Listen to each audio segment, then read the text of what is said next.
পাশে দেখেন অনেকগুলো আছে। আবার এটা একটু আগে উঠানো হলো। হ্যালো এভরিওয়ান, আসসালামু আলাইকুম। আজকে আমরা নীলফামারী সদর উপজেলার মধ্যে অবস্থিত এক অসাধারণ সুন্দর গ্রাম থেকে সবাইকে ওয়েলকাম জানাচ্ছি। বন্ধুরা, এই গ্রামের মধ্য দিয়ে বয়ে যাওয়া ছোট্ট নদীতে গ্রামের মানুষগুলো যে পদ্ধতিতে দেশি মাছ শিকার করে, আজকের ভিডিওতে আমরা আপনাদের তা দেখানোর চেষ্টা করব।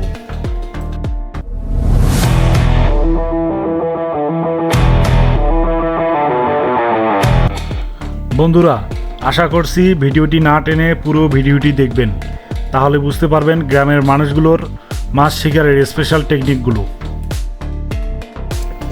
এই সুন্দর গ্রামটির মধ্য দিয়ে ছোট্ট একটা নদী বয়ে গেছে।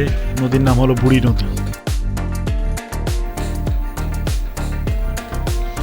বন্ধুরা, আপনারা হয়তো দেখতে পাচ্ছেন নদীর মধ্যে কিছু কিছু স্থানে জঙ্গল দিয়ে রাখা হয়েছে। এগুলোকে স্থানীয় ভাষায় কাটা বলা হয়। দর্শক, গ্রামের জেলেগুলো যখন মাছ শিকারের প্রস্তুতি নিয়েছিল, দুর্ভাগ্যজনক আমরা সে সময় ভিডিও করতে পারি নাই। তবে তারপরেও আমরা আজকে আপনাদের দেখানোর চেষ্টা করব কিভাবে তারা মাছ শিকার করে। আমরা যখন ভিডিও শুরু করেছিলাম তখন তারা শেষ পর্যায়ে মাছ বাছাই প্রক্রিয়া শুরু করেছিল।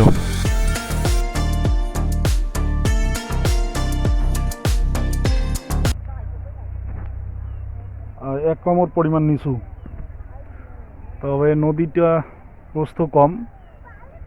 গভীরতা হলো আমার গলা সমান হবে।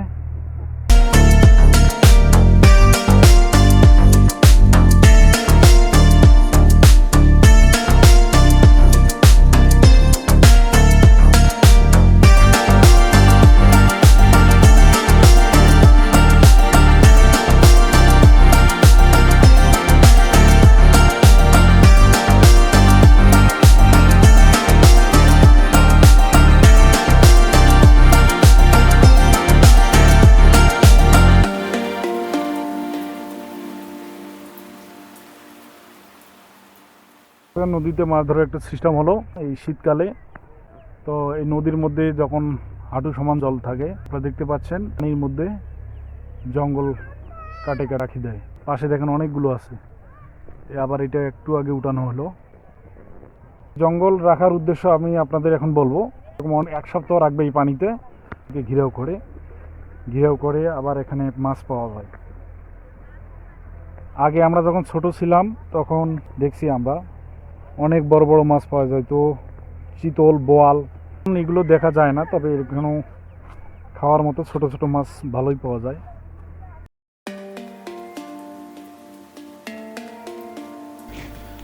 আপনারা জেনে রাখবেন, নদীতে কাঁটাগুলো যখন জাল দিয়ে ঘেরাও করা হয়, এই ব্যাপারটা একটু সময় সাপেক্ষ। তবে আপনারা এখন দেখতে পাচ্ছেন ছেলেগুলো মাছ বাছাই করার পর তারা একসাথে নদীতে গোসল করবে এবং তাদের জালটা পরিষ্কার করে আবার প্রস্তুতি নিবে আগামীকালের জন্য।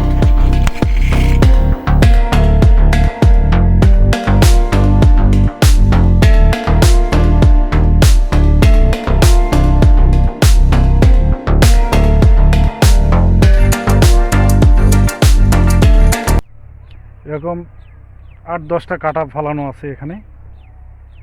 তো অন্য সাইডে অবশ্য নাই, কারণ হচ্ছে অন্য সাইডে পানির গভীরতা কম, এখানে একটু মোটামুটি গভীরতা আছে, সেজন্য মাছ এই সাইডে বেশি পাওয়া যায়। দেখেন এখানে আর একটা কাটা। বেশি, অনেকে আবার অনেক জঙ্গল ফেলায়, অনেকে আবার অল্প কয়েকটা জঙ্গল ফেলায়। এটা সম্ভবত 1 সপ্তাহ হয়েছে, কাল পরশুর মধ্যেই জাল দিয়ে ঘিরে করবে। এটা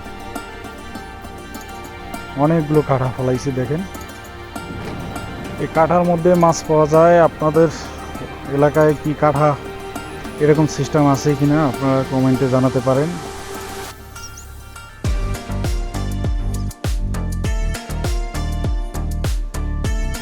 বন্ধুরা, ভিডিওটি আর দীর্ঘায়িত করব না, তবে এই গ্রামের মানুষদের মাছ শিকারের কৌশলটা আপনাদের কেমন লেগেছে কমেন্টে তা জানাতে পারেন। আর আমার চ্যানেলে যদি আপনি নতুন হয়ে থাকেন অবশ্যই সাবস্ক্রাইব করে রাখবেন। আবার দেখা হবে পরবর্তী কোনো নতুন পর্বে।